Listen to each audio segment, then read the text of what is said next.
এবং ইতিমধ্যে আমাদের মোট প্রায় 225টা কাজ, এই যে আপনাদের কাছে যে আউটলেটটা দেওয়া হয়েছে এখানে আপনারা একদম বিস্তারিত পাবেন, মোট 225টা কাজ আমরা করেছি। সুতরাং এই ক্যাম্পাসে কেউ বলতে পারবে না আমি কোনো শিক্ষার্থীর অধিকার হরণ করেছি, আমি কোনো শিক্ষার্থীদের জাস্ট আমার যে আদর্শ সেই আদর্শটা আমি চাপিয়ে দিয়েছি। আমরা বলেছি এই ক্যাম্পাসটা হবে একটা মার্কেট প্লেস অফ আইডিয়াস। বিশ্ববিদ্যালয়ে 2850 কোটি টাকার একটি প্রকল্প এসেছে, আগামী আশা করছি 30শে জানুয়ারি সেটা উদ্বোধন হবে এবং কাজ খুব দ্রুত শুরু হয়ে যাবে। এই প্রকল্পের আওতায় ছাত্রদের জন্য 5টা হল, ছাত্রীদের জন্য 4টা হল, মোট 9টা হল, আর চাইনার মাধ্যমে 1500 সিটের একটি ছাত্রীদের জন্য হল, তাহলে মোট 10টা হল।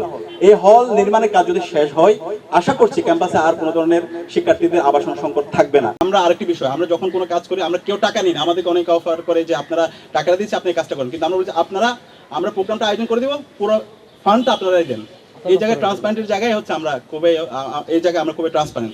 অবস্থান পরিষ্কার করেন, হায়ের বিপক্ষে যদি অবস্থান নেন, নায়ের পক্ষে যদি অবস্থান নেন, দেশের 4 কোটি যে তরুণ আছে তারা আপনাদের বিরুদ্ধে অবস্থান নেবে। সুতরাং তরুণরা যেদিকে যাবে বাংলাদেশ সেদিকে যাবে। আপনারা জানেন দীর্ঘদিন পরে ঢাকা বিশ্ববিদ্যালয় কেন্দ্রীয় ছাত্র সংসদ নির্বাচন হয়েছে। 19-এ নির্বাচন হয়েছিল কিন্তু তখন ডাকসু অকার্যকর ছিল এবং এর আগে 90-এ নির্বাচন হয়েছিল। তো আমরা যখন দায়িত্ব নিয়েছিলাম এই ডাকসু ভবনটা সবসময় পুরোটাই একটা অকার্যকর অবস্থায় ছিল, এটা ছিল আমাদের সবচেয়ে বড় চ্যালেঞ্জ এবং ব্যবহারের পুরোপুরি অনুপযোগী। তখন এই ডাকসু ভবনটাকে কার্যকর করার জন্য আমরা বিশ্ববিদ্যালয়ের শিক্ষার্থীদেরকে সাথে নিয়ে বিশ্ববিদ্যালয়ের প্রশাসনকে দফায় দফায় আমরা বসেছি, গণতান্ত্রিকভাবে আমরা আন্দোলন করেছি এবং তারই ফলশ্রুতিতে আমরা এই অফিসটাকে ব্যবহার উপযোগী করতে পেরেছি এবং এই ব্যবহার উপযোগী করতে আমাদের 1.5 মাস চলে যায়। এখন পর্যন্ত কাজ চলছে, আপনারা যদি 4 মাস হয়ে গেল, আপনারা যদি যান এখন পর্যন্ত দেখতে পাবেন এখানে ডাকসু ভবনের কাজ চলমান আছে। কিন্তু আমরা গণতান্ত্রিকভাবে আমরা সবসময় আমাদের দাবিটা উত্থাপন করছি, বিশ্ববিদ্যালয় প্রশাসনকে বলছি এবং আমাদের জায়গা থেকে সর্বোচ্চ দিয়ে আমরা কাজ করছি। দ্বিতীয়ত আমাদের যে সবচেয়ে বড় সংকট ছিল, আমাদের বাজেট ছিল না। বিশ্ববিদ্যালয়ের যেহেতু দীর্ঘদিন ধরে ডাকসু অকার্যকর ছিল এবং এটাকে অকার্যকর রাখা হয়েছে। আজকে বিশ্ববিদ্যালয়ে 104 বছর আমরা পার করছি, স্বাধীনতার 5 দশক পার হচ্ছে। বিশ্ববিদ্যালয়ের শিক্ষার্থীদের প্রতিনিধি যে প্রতিষ্ঠান সেটাকে একদম অকার্যকর করে রাখা হয়েছে, কারণ বিশ্ববিদ্যালয়ের প্রত্যেকটা জায়গায় সিন্ডিকেট। তারা চায় না শিক্ষার্থীদের ভয়েসটা এখানে থাকুক, তারা চায় না বিশ্ববিদ্যালয়ের এখানে ট্রান্সপারেন্সি থাকুক, অ্যাকাউন্টেবিলিটি থাকুক এবং এখানে রেসপন্সিবিলিটি ব্যাপারে সবাই কোয়েশ্চেন করুক। তো সেই জায়গায় অকার্যকর করার জন্য যত আয়োজন, সব আয়োজন আমরা দেখতে পেয়েছি। প্রশাসনের পক্ষ থেকে বিভিন্নভাবে আমরা অসহযোগিতা দেখতে পেয়েছি এবং বিভিন্ন পক্ষ এই শিক্ষার্থীদের প্রতিনিধিরা যেন কাজ করতে না পারে বিভিন্নভাবে তারা আমাদের বিরুদ্ধে অপবাদ দিয়েছেন, বিভিন্ন কাজ করেছেন। কিন্তু আমরা সুস্থভাবে আমাদের যে গণতান্ত্রিক যে আন্দোলন, সেই আন্দোলন আমরা জারি রেখেছি এবং তারই ফলশ্রুতিতে আমরা বিশ্ববিদ্যালয় অ্যালামনাই যারা আছে এবং দেশীয় এবং আন্তর্জাতিক আমাদের যে রিসোর্সগুলো আছে তাদের সাথে আমরা কানেক্ট হয়ে আমরা বাজেটগুলো ম্যানেজ করার চেষ্টা করেছি। এবং এই ক্ষেত্রে আমরা চাইলে আমরা অজুহাত দিতে পারতাম যে আমরা বিশ্ববিদ্যালয় থেকে ফান্ড পাচ্ছি না, তা আমরা কাজ করতে পারতেছি না, কিন্তু আমরা বসেছিলাম না।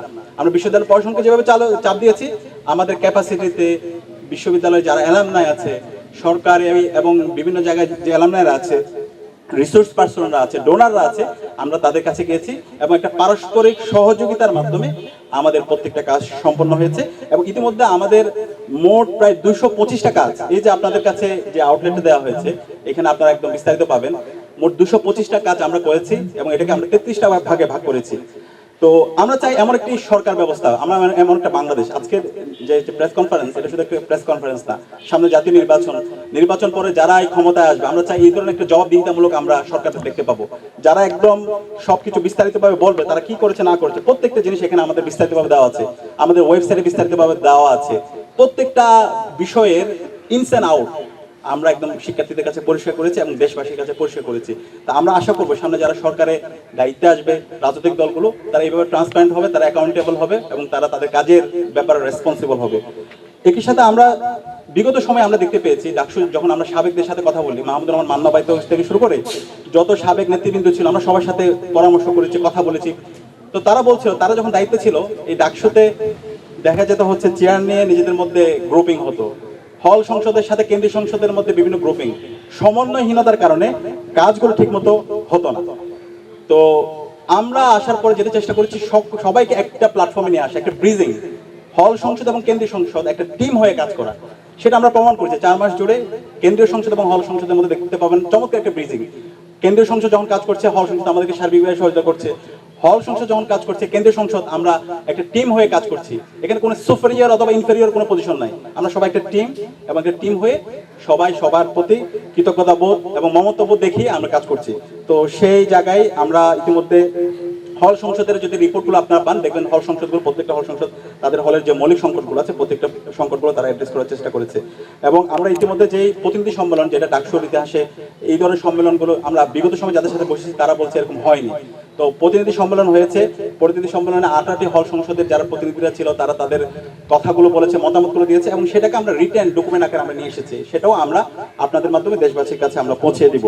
তো এর পাশাপাশি আমরা চেষ্টা করেছি পুরো নির্বাচন পরবর্তী আমরা নতুন একটা রাজনৈতিক সংস্কৃতি বিনির্মাণ করার জন্য। ডাকসুতে যখন আমরা দায়িত্ব নিই, এখানে আমরা কোনো একক দলের এক এক বর্গের আমরা রিপ্রেজেন্ট করি না, আমরা বিশ্ববিদ্যালয়ের শিক্ষার্থীদের প্রতিনিধি। সুতরাং এই ক্যাম্পাসে কেউ বলতে পারবে না আমি কোনো শিক্ষার্থীর অধিকার হরণ করেছি, আমি কোনো শিক্ষার্থীদের জাস্ট আমার যে আদর্শ সেই আদর্শটা আমি চাপিয়ে দিয়েছি। আমরা বলেছি এই ক্যাম্পাসটা হবে একটা মার্কেট প্লেস অফ আইডিয়াস, এই ক্যাম্পাসটা হবে একটা মার্কেট প্লেস অফ ভ্যালুস। শিক্ষার্থীদের কাছে আমরা আইডিয়াস নিয়ে যাবো, ভ্যালুস নিয়ে যাবো, শিক্ষার্থীরা যারা আইডিয়া ভালো লাগবে সেটা গ্রহণ করবে, যেটা ভালো লাগবে না সেটা সমালোচনা করবে। কিন্তু এখানে কোনো ধরনের পেশি শক্তির রাজনীতি চলবে না, মাসল পাওয়ার পলিটিক্স চলবে না, যেটা আমরা বিগত সময় দেখতে পেয়েছি। তো এটা আজকে গর্ব করে বলতেই হয় আমাদেরকে, ঢাকা বিশ্ববিদ্যালয়ে আজকে কোনো ধরনের গণরুম নেই, কোনো ধরনের গ্যাস রুম নেই, কোনো ধরনের ভাইয়ের পলিটিক্স নেই। তো এই ধরনের ক্যাম্পাস এটাকে একটা সাস্টেনেবল পজিশনে নিয়ে যাওয়া, ভবিষ্যতে যেন কখনো আর গণরুম এবং গ্যাস রুম কালচার ফিরে না আসে, আর কখনো যেন হচ্ছে মাসল পাওয়ার পলিটিক্সের রাজনীতি ফিরে না আসে, সেটার জন্য আমরা কাজ করছি। সেটার জন্য কি কাজ, ইতিমধ্যে আমাদের জিএস ঘোষণা দিয়েছেন। বিশ্ববিদ্যালয় ইনশাআল্লাহ আমরা ঘোষণা দিচ্ছি আগামী 2 বছরের মধ্যে বিশ্ববিদ্যালয় আবাসন সংকট থাকবে না ইনশাআল্লাহ, এবং সেটার জন্য আমরা কাজ করছি। বিশ্ববিদ্যালয় অধিকতর উন্নয়ন যে প্রকল্প, সেটার জন্য আমরা বিশ্ববিদ্যালয় এবং সরকারের উচ্চপদস্থ যারা আছে তাদের সাথে কথা বলেছি। বিশ্ববিদ্যালয়ে 2850 কোটি টাকার একটি প্রকল্প এসেছে, আগামী আশা করছি 30শে জানুয়ারি সেটা উদ্বোধন হবে এবং কাজ খুব দ্রুত শুরু হয়ে যাবে। এই প্রকল্পের আওতায় ছাত্রদের জন্য 5টা হল, ছাত্রীদের জন্য 4টা হল, মোট 9টা হল, আর চাইনার মাধ্যমে 1500 সিটের একটি ছাত্রীদের জন্য হল, তাহলে মোট 5টা 10টা হল। এই হল নির্মাণের কাজ যদি শেষ হয়, আশা করছি ক্যাম্পাসে আর কোনো ধরনের শিক্ষার্থীদের আবাসন সংকট থাকবে না। যে এই স্বপ্নের কথা আমরা বলেছিলাম, একজন শিক্ষার্থী প্রথম বর্ষে এসে বিশ্ববিদ্যালয়ে তার থাকা নিয়ে তার চিন্তা করতে হবে না, সে চমৎকার একটা রুম পাবে, পড়ার টেবিল পাবে, তার সুন্দর একটা খাট থাকবে, এবং সেই তার প্রত্যাশিত স্বপ্নের ক্যাম্পাসটা পাবে। তো সেই প্রত্যাশিত ক্যাম্পাসের ধার প্রান্তে আল্লাহর রহমতে আমরা চলে যাচ্ছি। আশা করছি আমাদেরকে দেশবাসী যেভাবে আমাদেরকে দোয়া করছে, শিক্ষার্থীরা যেভাবে আমাদের পাশে আছে, আমরা শিক্ষার্থীদেরকে সাথে নিয়ে, শিক্ষার্থীরা আমাদেরকে যে বৈধতা দিয়েছিল সেই বৈধতাকে সাথে নিয়ে, শিক্ষার্থীদের ম্যান্ডেট নিয়ে আমরা সব দাবি দাওয়া আদায় করে নেব ইনশাআল্লাহ। একই সাথে আমাদের দীর্ঘদিনের এখানে আমাদের যে স্বাস্থ্য কেন্দ্র আছে সেটার অবস্থা খুবই, মেডিকেল সেন্টারটা ভঙ্গুর অবস্থায় ছিল, সেটার অনেক ডেভেলপমেন্ট ইতিমধ্যে হয়েছে, আরো অনেক কাজ করতে হবে, আমরা কাজগুলো করার জন্য কাজ করছি। আপনাদের সবাইকে অনুরোধ করবো একটু মেডিকেল সেন্টারে যাবেন। মেডিকেল সেন্টারের আমূল পরিবর্তন, আমাদের তুরস্কের দাতব্য প্রতিষ্ঠান টিকার মাধ্যমে প্রায় 3 কোটি টাকার প্রকল্পের কাজ ইতিমধ্যে বাস্তবায়ন হয়ে গেছে, আরো অনেকগুলো প্রকল্পের কাজ চলমান আছে। এখানে দক্ষ জনবল দরকার, সেটার জন্য আমরা কাজ করছি, এবং এটাকে পুরোটা অটোমেশনের আওতায় নিয়ে আসার জন্য আমরা কাজ করছি। আশা করছি ইনশাআল্লাহ বিশ্ববিদ্যালয়ের শিক্ষার্থীদের স্বাস্থ্যকেন্দ্রিক সমস্যা নিয়ে তাদের আর কোনো ধরনের সংকটে ভুগতে হবে না। এর বাইরেও আমরা প্রতি সপ্তাহে চেষ্টা করছি হেলথ ক্যাম্প আয়োজন করার জন্য। আমাদের পরিবেশ এবং স্বাস্থ্য সম্পাদক অনেকগুলো ইতিমধ্যে হচ্ছে আমাদের হচ্ছে মেডিকেল ক্যাম্প আয়োজন করেছেন, এবং মেডিকেল ক্যাম্প শুধু না, মেডিকেল ক্যাম্পের সাথে আমরা ফ্রিতে মেডিসিনের ব্যবস্থা করছি, এবং অনেকগুলো আমরা প্রাইভেট প্রতিষ্ঠানের সাথে এমইউ করছি। তো ইতিমধ্যে এই কাজগুলো, প্রসেসের কাজগুলো চলমান আছে। আমরা শিক্ষার্থীদের স্বাস্থ্যের নিরাপত্তা নিশ্চিত করার জন্য সেটা আমরা সার্বিকভাবে কাজ করছি। একই সাথে আমাদের বিশ্ববিদ্যালয়ের যেই ধর্মীয় স্থাপনাগুলো আছে, আমরা বলেছিলাম বিশ্ববিদ্যালয় হচ্ছে একটা মাল্টিকালচারাল ইনস্টিটিউট, এখানে সকল ধর্ম, সকল বর্ণ, সকল জাতি গোষ্ঠী সবাই আমরা একসাথে মিলে আমরা কাজ করব, এবং সবার অধিকার আমরা নিশ্চিত করব। তো আমাদের বিশ্ববিদ্যালয়ে যে মসজিদটি আছে, কেন্দ্রীয় মসজিদ, 65 বছর জুড়ে এই মসজিদে কোনো সংস্কার হয় না। এটা ভাবা যায় ঢাকা বিশ্ববিদ্যালয়ে একটা মসজিদ লাগবে না? আচ্ছা, তো 65 বছর ধরে একটা মসজিদের সংস্কার কাজ হয়নি। তো আমরা চেষ্টা করেছিলাম এর আগে হচ্ছে জুলাই বিপ্লব পরবর্তী আমরা চেষ্টা করছিলাম বিভিন্ন ডোনার যারা আছে তাদের সাথে কথা বলার জন্য, তাদের সাথে কথা বলার জন্য, এবং বিশ্ববিদ্যালয় প্রশাসনের সাথে কথা বলার জন্য, এবং আন্তর্জাতিক যারা ডোনার আছে মসজিদ নিয়ে কাজ করতে চায় তাদের সাথে কথা বলার জন্য। তো আমাদের প্ল্যান হচ্ছে আপৎকালীন এই মসজিদকে সংস্কার করা, এবং এই দীর্ঘমেয়াদী পরিকল্পনা হচ্ছে এই মসজিদটাকে একটা কালচারাল সেন্টারে রূপান্তর করা। তো তারই অংশ হিসাবে ইতিমধ্যে আপৎকালীন কাজ হিসাবে আমাদের ঢাকা বিশ্ববিদ্যালয় কেন্দ্রীয় মসজিদের 2.5 কোটি টাকার কাজ সম্পন্ন হয়েছে। যিনি ডোনেট করেছে তিনি তার নাম প্রকাশ করতে হচ্ছে নিষেধ করেছেন। আমরা আরেকটি বিষয়, আমরা যখন কোনো কাজ করি আমরা কেউ টাকা নিই না, আমাদেরকে অনেকে অফার করে যে আপনারা টাকাটা দিচ্ছি আপনি এই কাজটা করেন, কিন্তু আমরা বলছি আমরা প্রোগ্রামটা আয়োজন করে দেবো, পুরো ফান্ডটা আপনারাই দেন। এই জায়গায় ট্রান্সপারেন্টের জায়গায় হচ্ছে আমরা খুবই এই জায়গায় আমরা খুবই ট্রান্সপারেন্ট, এবং তারা এই সব কিছুই এই যে 2.5 কোটি টাকার কাজ হয়েছে সম্পূর্ণ তাদের লজিস্টিক সাপোর্ট, তাদের ম্যানেজমেন্ট সব কিছুর মাধ্যমে হয়েছে। আমরা তালিকাটা করে দিয়েছি। মেডিকেল সেন্টারে যেটা হয়েছে একইভাবে প্রত্যেকটা জায়গায় যা হচ্ছে আমরা এভাবেই সমন্বয় করছি। তো আমাদের এই মসজিদটা আপৎকালীন কাজ সম্পন্ন হয়েছে, দেখতে পেয়েছেন মসজিদের আমূল পরিবর্তন হয়েছে, এবং আমাদের পরিকল্পনা এই মসজিদটাকে একটা কালচারাল সেন্টার, ইতিমধ্যে তার্কি ভিত্তিক যেই ওদের দিয়ানার রিলিজিয়াস মিনিস্ট্রি সহ এবং বিভিন্ন যে ডোনাররা আছে তাদের সাথে আমরা আলাপ করছি, এবং অধিকতর উন্নয়ন যে প্রকল্প আছে সেই প্রকল্পের মধ্যে এটি আছে, তার সমন্বয়ে আমাদের মসজিদটাকে একটি কালচারাল সেন্টার রূপান্তর করা হবে। এবং আমাদের যে জগন্নাথ হলে আমাদের ধর্মাবলম্বী অন্যান্য ধর্মাবলম্বী যাদের মন্দির গির্জা প্যাগোডা আছে, এবং আমাদের ছাত্রীদের হলের যে ধর্মীয় উপাসনাগুলো আছে সেগুলো সংস্কার করার জন্য আমরা ইতিমধ্যে প্রধান উপদেষ্টা দপ্তরে চিঠি দিয়েছি। আশা করছি খুব দ্রুত এটার বাস্তবায়ন হবে। এবং এর পাশাপাশি আমাদের প্রত্যেকটা হলের মসজিদের সংস্কার করার জন্য, মসজিদগুলো যেহেতু বিগত ফেসিবাদী আমলে এখানে ইসলামের সিম্বলগুলোকে সবসময় আদারিং করা হয়েছে, সেটাকে প্রবলেমাটাইজ করা হয়েছে, তো মসজিদগুলো কখনো সংস্কার হয় নাই। তো সেই মসজিদগুলো সংস্কারের জন্য আমরা কাজ করছি। প্রত্যেকটা হলের মসজিদের সংস্কারের কাজ ইতিমধ্যে শুরু হয়েছে, এবং মসজিদ ভিত্তিক মক্তব প্রকল্প সেটাও ইতিমধ্যে কাজ চলমান আছে। তো আমরা আশা করছি প্রত্যেক ধর্মের তাদের যে ধর্মীয় যে নর্মসগুলো আছে, ভ্যালুসগুলো আছে, কালচারগুলো আছে, সেগুলো আমরা নিশ্চিত করে আমরা এই ঢাকা বিশ্ববিদ্যালয়ের যে একটা সার্বজনীনতা, একটা মাল্টিকালচারাল যে হচ্ছে এখানকার প্র্যাকটিস, সেটা আমরা ইনশিওর করার জন্য আমরা সার্বিকভাবে কাজ করছি। একই সাথে আমাদের সবচেয়ে বড় কাজ হচ্ছে পরিবহন, কারণ আমাদের বিশ্ববিদ্যালয়ে অর্ধেকের বেশি শিক্ষার্থী হচ্ছে অনাবাসিক শিক্ষার্থী। বিশ্ববিদ্যালয়ে প্রায় 17টি বাস রুট আছে। তো পরিবহন ব্যবস্থার আমূল পরিবর্তনের জন্য আমরা কাজ করছি। পরিবহনের ক্ষেত্রে যেটা হয়েছে, দীর্ঘদিনের শিক্ষার্থীদের দাবি যে সান্ধ্যকালীন বাস চালু করে, যেটা 104 বছর ইতিহাসে হয়নি।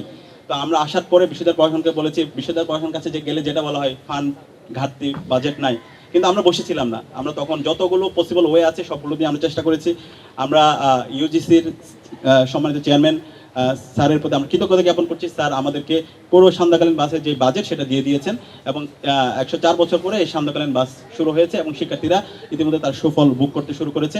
একই সাথে শনিবারের বাস, যেটা শিক্ষার্থীদের দাবি, গণদাবি, এবং আমরা ইতিমধ্যে কাজ করছি। খুব দ্রুত সময়ের মধ্যে শনিবারের বাস সার্ভিস চালু হবে, এবং এটা শিক্ষার্থীদের অনেক বড় একটা দাবি। আশা করছি এর মাধ্যমে শিক্ষার্থীরা উপকৃত হবে, এবং যাদের পরীক্ষা থাকে, ক্লাস থাকে, বিভিন্ন ধরনের ক্যাম্পাস কেন্দ্রিক অ্যাক্টিভিটি থাকে, সেই অ্যাক্টিভিটিতে শিক্ষার্থীরা স্বতঃস্ফূর্তভাবে এঙ্গেজ হতে হবে। এর বাইরে ইতিমধ্যে পরিবহন সম্বন্ধে ঘোষণাই দিয়েছেন, আমাদের কুমিল্লা পর্যন্ত বাস অনেক শিক্ষার্থীরা আমাদের কাছে দাবি দেওয়া করেছেন, এবং ঢাকার পার্শ্ববর্তী যে জেলাগুলো আছে সেই পর্যন্ত বাসগুলোকে এক্সটেন্ড করা, সেটার জন্য আমরা কাজ করছি। এবং আমাদের যারা বোনরা আছে, নারী শিক্ষার্থীরা যারা আছে, আমাদের ক্যাম্পাসের 3টা হল ক্যাম্পাসের বাইরে আছে। একটা হচ্ছে সোফিয়া কামাল, কবি সোফিয়া কামাল হল, এরপর হচ্ছে কোয়েত মতির হল, এবং হচ্ছে বঙ্গমাতা হল। এই 3টা হলের শিক্ষার্থীদের জন্য পর্যাপ্ত শাটলের ব্যবস্থা করা, সেটা আমরা চেষ্টা করেছি। আরও শাটল দরকার, সেটা আমরা আয়োজন করব, এবং তাদের জন্য আমরা আধুনিক ডাবল ডেকার বাসে নিয়ে আসতেছি। ইতিমধ্যে বাস অর্ডার করা হয়ে গেছে, আমরা আনুষ্ঠানিকভাবে উদ্বোধন করবো, এবং এই বাসে সব ধরনের আধুনিক সার্ভিস থাকবে। যে বাসটা দেওয়া হবে সে বাসের মধ্যে ওয়াশরুমের ব্যবস্থা আছে, এবং হচ্ছে এখানে আপনার হচ্ছে এসির ব্যবস্থা আছে, ওয়াইফাই, অনেকগুলো ফ্যাসিলিটিসের সমন্বয়ে বাসটি আসতেছে। আশা করছি শিক্ষার্থীরা যখন এটা পাবে তার সুফল ভোগ করবে। তো সব মিলিয়ে পরিবহন কেন্দ্রিক যত জটিলতা আছে, এবং পরিবহন কেন্দ্রিক বিশাল একটা সিন্ডিকেট ছিল, ড্রাইভারদের প্রশিক্ষিত করা, এবং ড্রাইভারদেরকে হচ্ছে নর্মস অ্যান্ড রুলসগুলো বলা, এবং বাস কমিটিগুলোর সাথে রেগুলার বসা, তো সব কাজগুলো চলমান আছে। এবং আরেকটি ছিল হলো আমাদের এক্সপ্রেসওয়ে দিয়ে টোল, সে টোল প্লাজার আমরা টোলটাও হচ্ছে আমরা ফ্রি করার ব্যবস্থা করেছি। তো সব মিলিয়ে অনেকগুলো ডেভেলপমেন্ট পরিবহন সেক্টর হয়েছে। এর পাশাপাশি আমাদের বিশ্ববিদ্যালয়, আমরা বারবার বলেছিলাম আমরা ঢাকা বিশ্ববিদ্যালয়কে একটা পূর্ণাঙ্গ একাডেমিক ইনস্টিটিউট হিসেবে বিনির্মাণ করতে চাই, যেটা আমাদের ইশতেহার অন্যতম একটা ইশতেহার ছিল। তো এই বিশ্ববিদ্যালয়ের যে মূল কাজ, সেই মূল কাজে থেকে ফিরে নেওয়া যাওয়ার জন্য আমরা বিশ্ববিদ্যালয় প্রশাসনকে রেগুলার বলছি, আমাদের জায়গা থেকে আমরা দৃষ্টি আকর্ষণ করছি। আমরা শিক্ষক মূল্যায়ন পদ্ধতি চালু করার জন্য ইতিমধ্যে বিশ্ববিদ্যালয় প্রশাসনের কাছে চিঠি দিয়েছি, এবং সেটা ইতিমধ্যে অ্যাপ্রুভ হয়েছে। পরীক্ষামূলকভাবে কিছু ডিপার্টমেন্টে চালু হয়েছে। আশা করছি সকল ডিপার্টমেন্টে চালু হওয়ার মাধ্যমে আমরা শিক্ষকদের যে জবাবদিহিতা, সেটা জবাবদিহিতা আমরা নিশ্চিত করতে পারবো, এবং শিক্ষক মূল্যায়ন পদ্ধতি চালু করার মাধ্যমে বিশ্ববিদ্যালয়ে শিক্ষার যে মান, এবং বিশ্ববিদ্যালয়ের যে শিক্ষার্থীদের শিক্ষকদের হচ্ছে যে এক্সেলেন্সি, সেই এক্সেলেন্সির মাধ্যমে আমাদের বিশ্ববিদ্যালয়কে একটা অনন্য উচ্চতা আমরা নিয়ে যেতে পারবো। এটি যে শিক্ষক নিয়োগ প্রক্রিয়ায় মেরিটোরিয়াস ইনশিওর করা, সেটার জন্য আমরা কাজ করছি। তারপরও আমরা এটা কনসার্ন জানাচ্ছি, আমরা দেখতে পাচ্ছি সেই ফেসিবাদী কাঠামোর মতো করে আমাদের যারা প্রশাসনে আছে তারা সেই ফেসিবাদী কাঠামোর মতো বিভিন্ন ধরনের তাদের নিয়োগের ক্ষেত্রে তাদের ইন্টারফারেন্স করার জন্য আমরা প্রচেষ্টা দেখতে পাচ্ছি, যেটা আমাদেরকে অনেক বেশি কনসার্ন, আমাদেরকে উদ্বিগ্ন করছে। আমরা তাদেরকে দৃষ্টি আকর্ষণ দিয়েছি।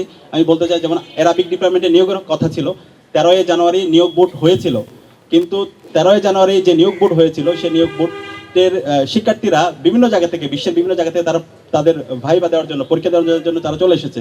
কিন্তু বিশ্ববিদ্যালয়ের শিক্ষকপন্থী যে দলগুলো আছে তাদের ইন্টারফারেন্সের কারণে সেই ভাইবাটা হইতে দেওয়া হয় নাই। তো এটা এই ধরনের যারা ইন্টারফারেন্স করতেছেন, আমরা বলতে চাই এগুলো করেন না, এগুলো করলে আমরা সব পাবলিশ করে দেবো। আমরা কে কি করতেছেন সব জানি, আমরা সব স্লাইডের মাধ্যমে এবং হচ্ছে এই ধরনের আমাদের জনসম্মুখে আপনাদের সব কথাগুলো আমরা বলে দিব। আমরা কাউকে তোয়াক্কা করবো না। আমাদের এখানে টার্গেট হচ্ছে মেরিটোরিয়াস ইনশিওর করা। যেই হচ্ছে মেরিটোরিয়াস ইনশিওর করতে পারবে সেই নিয়োগ হবে। এখানে কোনো ধরনের দলীয় বিবেচনায় অথবা কোনো ধরনের হচ্ছে তাদের আত্মীয় স্বজন কোটায় কোনো নিয়োগ চলবে না। বিশ্ববিদ্যালয় মেরিটোরিয়াস নিয়োগ হবে এবং যারাই ভালো করবে তারাই নিয়োগ হবে। এবং এই বিশ্ববিদ্যালয়কে একটা পূর্ণাঙ্গ একাডেমিক ইনস্টিটিউট হিসেবে নির্মাণ করার জন্য আমাদের অন্যতম একটা দাবি ছিল গবেষণায় বাজেট বাড়ানো। সেটার জন্য আমরা ইউজিসির সাথে কথা বলেছি, শিক্ষা মন্ত্রণালয়ের সাথে কথা বলেছি, প্রধান উপদেষ্টার সাথে আমাদের কথা হয়েছে। তো আমরা আশা করছি আগামী বাজেটে এবং এই যে বাজেট আছে ইউজিসিতে শিক্ষায় বাজেট বাড়ানোর জন্য এবং এর সাথে গবেষণায় বাজেট বাড়ানোর জন্য আমরা কাজ করছি। এবং বিশ্ববিদ্যালয়ের যে লাইব্রেরিগুলো আছে সেই লাইব্রেরিগুলো সংস্কার করার জন্য আমরা ইতিমধ্যে অনেকগুলো উদ্যোগ হাতে নিয়েছি, যেগুলো আমাদের এখানে বিস্তারিত দেওয়া আছে। তো সব মিলিয়ে বিশ্ববিদ্যালয়কে একটা পূর্ণাঙ্গ একাডেমিক ইনস্টিটিউট হিসেবে বিনির্মাণ করার জন্য যা যা করা দরকার তা করার জন্য আমরা প্রস্তুত আছি। এবং বিশ্ববিদ্যালয়ের শিক্ষার্থীদের, নারী শিক্ষার্থীদের অন্যতম একটা দাবি ছিল মাতৃত্বকালীন ছুটি, যেটা অনেক দিনের দাবি। তো ইতিমধ্যে সেটাও সিন্ডিকেটে পাস হয়েছে এবং এটা খুব দ্রুতই কার্যকর হওয়ার জন্য ইতিমধ্যে ঘোষণা বিশ্ববিদ্যালয় থেকে আসবে। এবং নারী শিক্ষার্থীদের নিরাপত্তার জন্য ইতিমধ্যে আমরা সারা দেশব্যাপী দেখতে পাই জুলাই বিপ্লবে আমাদের বোনরা সামনে থেকে আমাদেরকে প্রটেক্ট করেছে। তারা ছিল আমাদের অন্যতম প্রেরণার উৎস। তো এই জুলাই বিপ্লব পরবর্তী নারীদেরকে যেভাবে হচ্ছে স্লেট শেমিং করা হয়েছে, যেভাবে হচ্ছে সাইবার বুলিং করা হয়েছে, হ্যারাসমেন্ট করা হয়েছে, অনেক নারীরা আজকে এই আন্দোলন থেকে তারা দূরে সরে যাচ্ছে। তো এই নারীদেরকে আরও বেশি যেন তারা মেন্টালি এবং ফিজিক্যালি যারা যেন ফিট থাকে এবং সেটার জন্য আমরা সেলফ ডিফেন্স কোর্স ইতিমধ্যে ঘোষণা করেছি এবং সবগুলো হলে সম্পন্ন হয়েছে। ডাকসুর স্পোর্টস সম্পাদক প্রত্যেকটা হলে গিয়ে সেলফ ডিফেন্স কোর্স করছেন এবং আমাদের পরিকল্পনা আছে এটা সকল শিক্ষার্থীদেরকে এই কোর্সের আওতায় নিয়ে আসা। এবং এর বাইরে অসংখ্য কোর্স হচ্ছে শিক্ষার্থীদের সফট স্কিল ডেভেলপ করার জন্য। আপনারা যদি আমাদের এই আউটলেটটা দেখেন, এখানে দেখতে পাবেন প্রচুর আমরা প্রত্যেকটা হলে গিয়ে শিক্ষার্থীদের হচ্ছে first aid camp, booth camp থেকে শুরু করে অসংখ্য কোর্স আমরা করছি হল সংসদ এবং কেন্দ্রীয় সংসদের উদ্যোগে। তো সব মিলে আমরা একটা জবাবদিহিতার মধ্যে দিয়ে যেতে চাই এবং আমরা বলছি বিশ্ববিদ্যালয়ের স্বপ্নের ক্যাম্পাস, একজন শিক্ষার্থী প্রথম বর্ষ থেকে যে স্বপ্ন নিয়ে বিশ্ববিদ্যালয়ে ভর্তি হয় তার এই স্বপ্নের ক্যাম্পাস বিনির্মাণ না হওয়ার আগ পর্যন্ত আমরা থামবো না। আমরা আমাদের লড়াই চালিয়ে যাব এবং আমরা যা বলেছি তাই তো করবো। তার সাথে আমরা বহুগুণ বেশি কাজ করে বিশ্ববিদ্যালয়ে চমৎকার একটা এক্সাম্পল, একটা স্ট্যান্ডার্ড রেখে যাব যেন ভবিষ্যতে এই লিগাসিটা যেন চলতে থাকে এবং আমরা ভবিষ্যতে যে শিক্ষার্থীরা ক্যাম্পাসে আসবে তারা যেন চমৎকার একটা ক্যাম্পাস পায় এবং তারা যেন তাদের যে পরবর্তী যারা আসবে, অনাগত যারা আসবে তাদের জন্য আরো ভালো ক্যাম্পাস রেখে যেতে পারে। এই ভালোর যেন প্রতিযোগিতা হয়, আর যেন আমরা মন্দের দিকে না যাই, আর কোনো ধরনের যেন আমরা এই পেশি শক্তি রাজনীতির দিকে না যাই, আর কোনো যেন হচ্ছে আমরা নিজেদের মধ্যে মারামারির দিকে না যাই। সেদিকে আমরা নজর দিয়ে একটা সুন্দর চমৎকার পলিটিক্যাল কালচার ডেভেলপ করে আমরা এই ক্যাম্পাসকে একটা ক্যাম্পাসটাকে সুন্দর একটি ক্যাম্পাস, স্বপ্নের ক্যাম্পাস হিসেবে বিনির্মাণ করে যাব। এবং এটির সাথে আমরা ইতিমধ্যে বলেছি সারা দেশব্যাপী আমরা গণভোটের পক্ষে, গণভোটে হাঁকে বিজয় করার জন্য আমরা ক্যাম্পেইন শুরু করেছি এবং এইটার জন্য পলিসি ডিবেট হবে, ডায়ালগ হবে। আমাদের পুরো শিডিউল আপনাদের কাছে জানিয়ে দেব। বিভিন্ন অংশীজনদের সাথে আমরা বসছি এবং এই হাঁ মানে হচ্ছে এই জুলাই বিপ্লব, এই হাঁ মানে বাংলাদেশ, এই হাঁ মানে ইনসাফ এবং হাঁ মানে শহীদ ওসমান হাদি হত্যার বিচার। এবং এই হাঁকে বিজয় করার জন্য সারা দেশব্যাপী সচেতনতা তৈরি করা, সেটার জন্য আমরা কাজ করবো। আমরা রাজনৈতিক দলগুলোকে ইতিমধ্যে আহ্বান করছি তারা যেন এই হাঁর পক্ষে তারা তাদের অবস্থান পরিষ্কার করে। আমরা খুবই উদ্বিগ্ন, রাজনৈতিক দলগুলো, কিছু রাজনৈতিক দল জোট তারা তাদের অবস্থান পরিষ্কার করেছে, কিন্তু কিছু রাজনৈতিক দল এখন পর্যন্ত তারা ঘন্টার পর ঘন্টা বক্তৃতা দেয়, কিন্তু তাদের বক্তৃতার মধ্যে একটি বারের জন্য হাঁ তারা উচ্চারণ করতে পারে না। এটা তো একটা লজ্জার বিষয়। যারা এই ধরনের হাঁকে উচ্চারণ করতে ভয় পাচ্ছেন, 12ই ফেব্রুয়ারি দেশের জনগণ কিন্তু আপনাদের বিরুদ্ধে গণরায় দিবে। সুতরাং এটা খেয়াল রাখবেন, এখনো সময় আছে, সাবধান হন, হায়ের পক্ষে অবস্থান নেন, অবস্থান পরিষ্কার করেন। হায়ের বিপক্ষে যদি অবস্থান নেন, নায়ের পক্ষে যদি অবস্থান নেন, দেশের 4 কোটি যে তরুণ আছে তারা আপনাদের বিরুদ্ধে অবস্থান নেবে। সুতরাং তরুণরা যেদিকে যাবে বাংলাদেশ সেদিকে যাবে, তরুণরা আগামী বাংলাদেশ বিনির্মাণ করবে। এই তরুণদের মধ্যে কোনো ধরনের তাদের ওই যে প্যারোকিয়াল কনসেপশন নাই যে একটা দল বর্গের মধ্যে তারা থাকবে। তারা জুলাইকে ধারণ করে, জুলাইয়ের শহীদদেরকে ধারণ করে, শহীদের আকাঙ্ক্ষাকে ধারণ করে, ইনসাফকে ধারণ করে নতুন বাংলাদেশ বিনির্মাণ করার জন্য তারা ঐক্যবদ্ধ। সুতরাং এই নতুন বাংলাদেশ বিনির্মাণ করার জন্য আমাদেরকে জুলাইয়ে আমাদের এই জুলাই বিপ্লবকে পূর্ণ একটা বিপ্লবে রূপ দেওয়ার জন্য আমাদের এই গণভোটে হাঁকে বিজয় করার জন্য কাজ করতে হবে, হাঁকে বিজয় করতে হবে। তা আশা করছি আমরা সবাই মিলে হাঁকে বিজয় করতে পারবো। তো সব মিলিয়ে এই আয়োজনে উপস্থিত হওয়ার জন্য আপনাদের সবাইকে আন্তরিক ধন্যবাদ জানিয়ে আমি আমার কথা শেষ করছি।